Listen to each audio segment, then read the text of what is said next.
Central jail coat Bhalwal के अंदर jammer लगने से उसके आसपास के क्षेत्र के लोग बेहद परेशान हैं। उनका कहना है कि नेटवर्क को लेकर काफ़ी समस्याओं का सामना करना पड़ रहा है।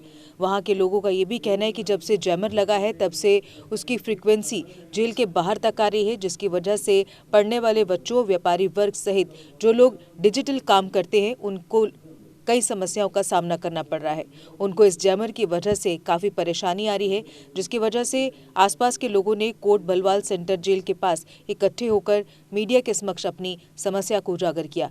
उन्होंने उपराज्यपाल सरकार से अपील की है कि वह इस पर संज्ञान लें ताकि बच्चों की पढ़ाई खराब न हो। डिजिटल तौर से जो लोग काम करते हैं उन लोगों का काम भी प्रभावित ना हो। पहली बात तो यह है कि मेरा जो घर है वो है कैंग में और सेंट्रल जेल के सामने मेरी शॉप है ना।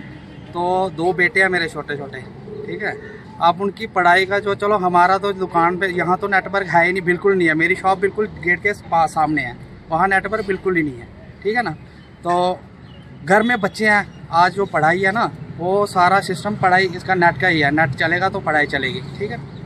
तो अब बोला साहब से मिले हैं कल हम, उन्होंने बोला है कि आप ये काम करो, हम कोशिश कर रहे हैं। मैंने एप्लीकेशन भेजी है, ठीक है। एप्लीकेशन भेजी है तो हो सकता है हो जाएगा, लेकिन फिर भी हम ये कम करेंगे। उन्होंने 2 बंदे भेजे यहाँ पे बाहर देखने के लिए कि नेटवर्क आ रहा है कि नहीं आ रहा है। वो दोनों आए, देखा, लेकिन बिल्कुल नेटवर्क है ही नहीं टोटल। तो आप जान सकते हैं यहाँ पे जितने भी यूथ हैं, चाहे वो बूढ़ा है, चाहे किसी भी मतलब परेशानी होती है तो वो फ़ोन का ही सहारा लेगा सबसे पहले। तो वो यहाँ पे नहीं चल रहा है क्योंकि नेटवर्क की परेशानी यहाँ पहले भी थी, महीना पहले भी चल रही थी, पर इतना था कि हम छत पे चल के कॉल कर रहे थे तो कॉल लग भी जाती थी, आवाज़ कटती थी, तो हमें परेशानी। चलो हमने कहा कि इनकी कोई अंदर प्रॉब्लम चल रही होगी, तो होगा कोई प्रॉब्लम, तो हम कहा ठीक है, इतना हम सहन कर लेंगे।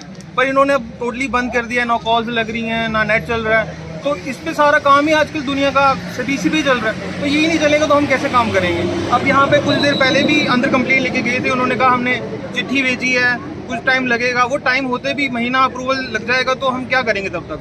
अब यही परेशानी है कि इसे कम करें, जो होगा काम काज ठीक से चलेगा। Thank you. तो LG साहब से हम यही बोलना चाहते हैं कि आप यहाँ सेंट्रल जेल पे आके यहाँ कुछ किसी माध्यम से संपर्क करें ताकि हमारा जो नेटवर्क इशू है ये जल्दी से जल्दी रिजॉल्व। कल हम अंदर साहब से भी मिले थे, उनको हमने बताया, उन्होंने बोला ये प्रॉब्लम हमारी नहीं है, ये नेशनल सिक्योरिटी की प्रॉब्लम हमें होती है, वो उनको पता होता है, हम कोशिश कर रहे हैं। लेकिन थोड़ी हमारे वहाँ से उन्होंने बोला कि 1 महीने में थोड़ा हम उनसे बात कर रहे हैं और ये बता रहे हैं। लेकिन कल से ये चीज़ें कल शाम से हमारा टोटली नेटवर्क बैठा हुआ। कभी क्या हो, क्योंकि हमें किसी से पेमेंट लेनी है या किसी से देना है, वो तो या तो आजकल पे फोन से होते हैं। हमारे लिए तो वही है, बाकी ये जो है इनके लिए बच्चों के।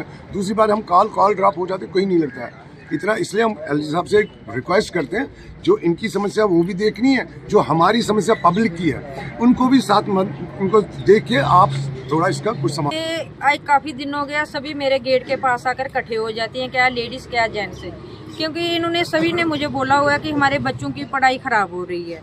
तो आज ये सभी इकट्ठे हो गए कि संडे है, चलो आज छुट्टी है, तो सभी इकट्ठे होकर हम जो अफसर के नाते, जो हमारे बड़े भाई हैं बाहर के तो है नहीं है, तो भाई साहब मैं आपको ये कहना चाहती हूँ कि ये लोगों की मुश्किलें हैं, तो भाई साहब आप ख़त्म कर सकते हो। अंदर की जो है उसको रखो, जो बाहर की है उसको ख़त्म कर दो, क्योंकि बच्चों की पढ़ाई है जो बिल्कुल ख़त्म हो रही है। तो आप देखिए भाई साहब, आप खुद ही पढ़े लिखे इतने बड़े अफसर बैठे हो इधर, तो अगर बच्चों को ऐसी मुश्किल होगी तो हमारा फिर क्या फ़ायदा है। जो लोग इकट्ठे होते हैं हमारे पास, तो हम इनको क्या जवाब देंगे। मैं बस इतना ही बोलूँगी भाई साहब, आप इनकी जल्दी से जल्दी इनकी समस्या ख़त्म कीजिए। Deshbhagat university Punjab courses offered PhD, post graduate, under graduate, PG diploma, certificate. Contact us for admissions.